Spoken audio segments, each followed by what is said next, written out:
Lord. All right, guys, is this an angel or is this God? Is this an angel of the Lord, or is this like the Lord as masquerading as an angel or something?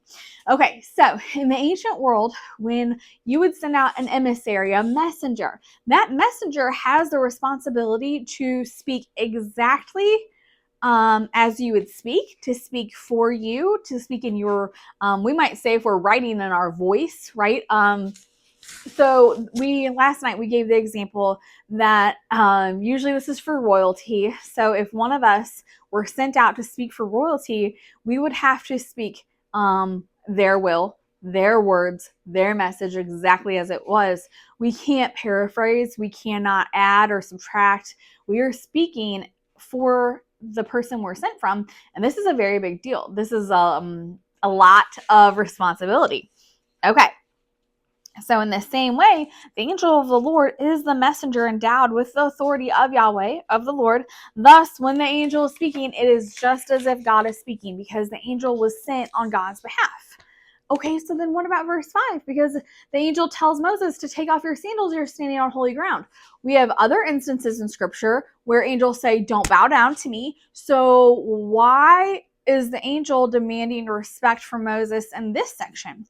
Okay, a couple of things that it could be. In ancient Egypt, you could not stand in Pharaoh's presence with your sandals on. So even if Pharaoh's wearing his sandals, as a sign of respect, you take your shoes off.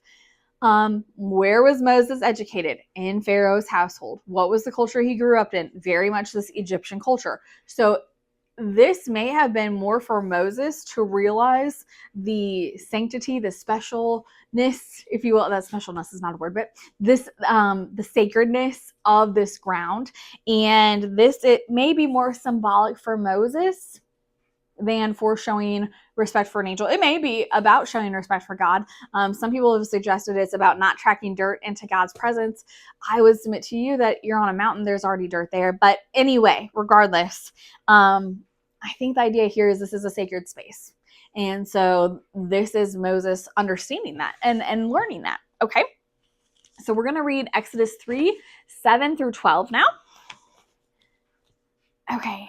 The Lord said, I have indeed seen the misery of my people in Egypt. I've heard them crying out because of their slave drivers. I'm concerned about their suffering. So I've come down to rescue them from the hand of the Egyptians and to bring them out of the land into a good and spacious land, a land flowing with milk and honey, the home of the Canaanites, the Hittites, the Amorites, Perizzites, Hivites, and Jebusites, and of course,